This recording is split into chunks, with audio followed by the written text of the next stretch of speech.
Hello friends, welcome back to my channel. আজকে আমি একটা ফ্রুট কেকের রেসিপি নিয়ে তোমাদের কাছে চলে এসেছি।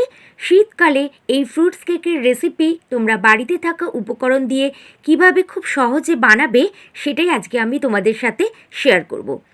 এর জন্য প্রথমে আমাদের একটা ফ্রাইং প্যানে হাফ কাপ চিনি নিয়ে নিতে হচ্ছে। চিনিটাকে কিন্তু একটু পুড়িয়ে নিতে হচ্ছে। মিডিয়াম ফ্লেমে আমি এই চিনিটাকে একটু ক্যারামেল করে নেব বলে প্রথমে পুড়িয়ে নিচ্ছি। পুড়িয়ে নেওয়ার পর এর মধ্যে 2 চামচ মতন জল দিয়ে দিচ্ছি। 2 চামচ জল দেওয়ার পরে এই চিনিটা যতক্ষণ না পুরোপুরি মেল্ট হয়ে আসছে ততক্ষণ ওয়েট করছি। চিনিটা মেল্ট হয়ে আসলে যখন চিনিটা থেকে একটা ব্রাউন কালার চলে আসবে তার মধ্যে হাফ কাপ জল ঢেলে দিয়ে একটা ক্যারামেল সিরাপ তৈরি করে নিচ্ছি। ক্যারামেল সিরাপটা তৈরি করে ঠান্ডা করার জন্য আমি সসপ্যান থেকে অন্য একটা পাত্রে এটাকে ট্রান্সফার করে রেখে দিচ্ছি। এরপর আর একটা পাত্রে আমি 2টো এগ নিয়ে নিয়েছি। 2টো এগকে আমি একটা বিটারের সাহায্যে বিট করে নিচ্ছি। যাদের বিটার নেই তারা কিন্তু একটু চামচের সাহায্যে বা মিক্সিতে এই এগটাকে বিট করে নিতে পারো। মিডিয়াম টু লো স্পিডে এই এগটাকে একটু বিট করে নিতে হবে। এগ বিটিংয়ের ওপরেই কিন্তু আমাদের কেকের সফটনেসটা নির্ভর করে। তারপর আমি এখানে 1 কাপ চিনি মিক্সিতে গুঁড়ো করে নিয়েছি, সেটাও এই এগের সাথে মিশিয়ে দিলাম। এগের সাথে চিনি আর এখানে আমি 70 গ্রাম মতন হোয়াইট রিফাইন্ড অয়েল ইউজ করছি, সেটাও এর সাথে মিশিয়ে দিচ্ছি। আবার একবার ইলেকট্রিক হ্যান্ড বিটারের সাহায্যে আমি এটাকে ভালো করে বিট করে নিচ্ছি।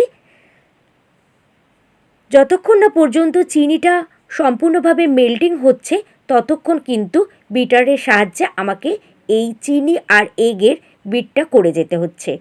আর এর সাথে আমি কয়েক ফোঁটা ভ্যানিলা এসেন্স ইউজ করছি আর ইউজ করছি ক্যারামেল সিরাপ, যেটা আমি আগে থেকেই বানিয়ে রেখেছিলাম। সেটা একসাথে ভালো করে বিট করে নিলাম। এরপরে আমি এর মধ্যে যে ড্রাই ইনগ্রিডিয়েন্টসগুলো দেব সেটা একসাথে চেলে নেব। প্রথমে ভালো করে আমি এই এগ বিটটা করে একটু পাশে রেখে দিচ্ছি। তারপরে ড্রাই ইনগ্রিডিয়েন্টসগুলোকে একে একে একটা ছাঁকনির সাহায্যে ছেঁকে নিচ্ছি। এখানে আমি 1 কাপ মতন ময়দা মানে 150 গ্রাম ময়দা আর 1 চামচ বেকিং পাউডার আর হাফ চামচ মতন বেকিং সোডা ব্যবহার করছি। আর দিচ্ছি স্বাদ মতন একটু লবণ। লবণটা অবশ্যই এখানে দিতে হবে যাতে কিনা কেকের টেস্টটা ব্যালেন্স থাকে। আর এখানে দিচ্ছি দারচিনি আর জায়ফলের 1 চামচ গুঁড়ো। সব উপকরণগুলোকে একটা ছাঁকনির সাহায্যে আমি ভালো করে ছেঁকে নিচ্ছি। এই ছাঁকাটা কিন্তু খুবই দরকার, না হলে কিন্তু কেকটা মেশানোর সময় অনেক লাম্প হয়ে থাকতে পারে। আর একটা স্প্যাচুলার সাহায্যে একই ডিরেকশনে আমি এটাকে হালকা হাতে মিশিয়ে নিচ্ছি। একটু সাবধানে একই ডিরেকশনে এটা কিন্তু মেশাতে হবে যাতে না এয়ার বাবলসগুলো বেরিয়ে যায়। হালকা হাতে মেশাতে মেশাতে এখানে কিন্তু আমাকে একটু খেয়াল রাখতে হবে যাতে না এই কনসিস্টেন্সিটা খুব বেশি ড্রাই হয়ে আসে। যদি মনে হয় কেকের এই কনসিস্টেন্সিটা আমার একটু ড্রাই লাগছে তাহলে কিন্তু এর মধ্যে আমি একটু লিকুইড দুধ মেশাতে পারি। আমার একটু মনে হয়েছিল যে একটু দুধ মেশাতে হবে, তাই আমি এখানে 2 টেবিল স্পুন মতন দুধ মিশিয়ে নিয়েছি।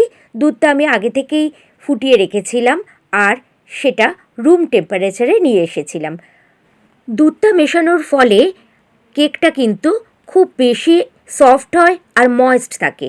কনসিস্টেন্সির উপর নির্ভর করে এই দুধটা আপনি কতটা মেশাবেন। যদি দেখেন যে কনসিস্টেন্সিটা একটু টাইট হয়ে আছে তখন কিন্তু দুধটা অবশ্যই মেশাতে হবে। আর কেকটা যেহেতু ফ্রুটস কেক তাই এখানে ড্রাই ফ্রুটস অবশ্যই অ্যাড করবেন। আপনার পছন্দ মতন ড্রাই ফ্রুটস আপনি এখানে অ্যাড করতে পারেন। আমি এখানে কাজু, কিশমিশ, আমন্ড, টুটি ফ্রুটি, খেজুরের একটু টুকরো ইত্যাদি নানান রকম ড্রাই ফ্রুটস এখানে আমি অ্যাড করেছি। আর অ্যাড করার আগে অবশ্যই সেগুলোকে একটু ময়দায় কোট করে নিয়েছিলাম।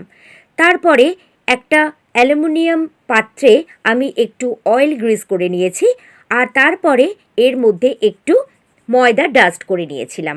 আপনারা চাইলে এর উপরে বাটার পেপারও অ্যাড করতে পারেন। আর কনসিস্টেন্সিটা দেখছেন বেশ একটু টাইট টাইট হয়েছে। এখানে কিন্তু রিবন কনসিস্টেন্সি থাকলে চলবে না।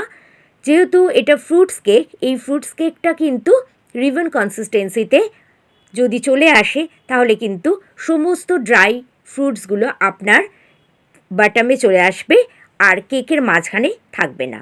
দুবার ট্যাপ করে নেবেন, বেশি ট্যাপ করবেন না, তাহলে কিন্তু সমস্ত ড্রাই ফ্রুটসগুলো আবারও বলছি নিচে চলে আসবে। ওপর থেকে নানান রকম ড্রাই ফ্রুটস দিয়ে আপনি এটাকে সাজিয়ে দিতে পারেন। আমার কাছে যে টুটি ফ্রুটি, কাজু, কিচমিচ ছিল সেগুলো দিয়ে আমি ওপরে একটু ডেকোরেট করে দিলাম। আর এটা আমি যেহেতু মাইক্রোওয়েভ ওভেনের কনভেকশন মোডে করছি, সেহেতু আগে থেকেই ওভেন আমি প্রিহিট করতে রেখে দিয়েছি। প্রিহিট করা ওভেনের মধ্যে আমি 180 ডিগ্রিতে এটা আমি 25 মিনিটের জন্য বেক করে নিচ্ছি। আপনারা আপনাদের ওভেনের টেম্পারেচার অনুযায়ী বেক করবেন।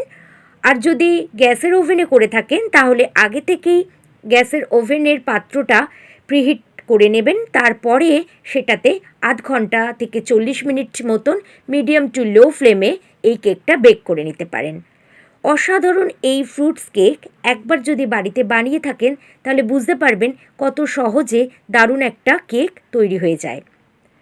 কেকটা ডিমোল্ড করে নেওয়ার পর আমি একটু ঠান্ডা করে নিয়েছি। ঠান্ডা একটু করে নেওয়ার পরেই কিন্তু ছুরি দিয়ে নিজের পছন্দ অনুযায়ী কেটে নেবেন। আর যদি মনে করেন যে কেকটাকে আপনি প্রিজার্ভ করতে চান তাহলে কিন্তু অবশ্যই একটা ক্লিন ফ্লেমে বা যে কোনো কিছু একটা এয়ারটাইট কন্টেনারে এটাকে রাখবেন।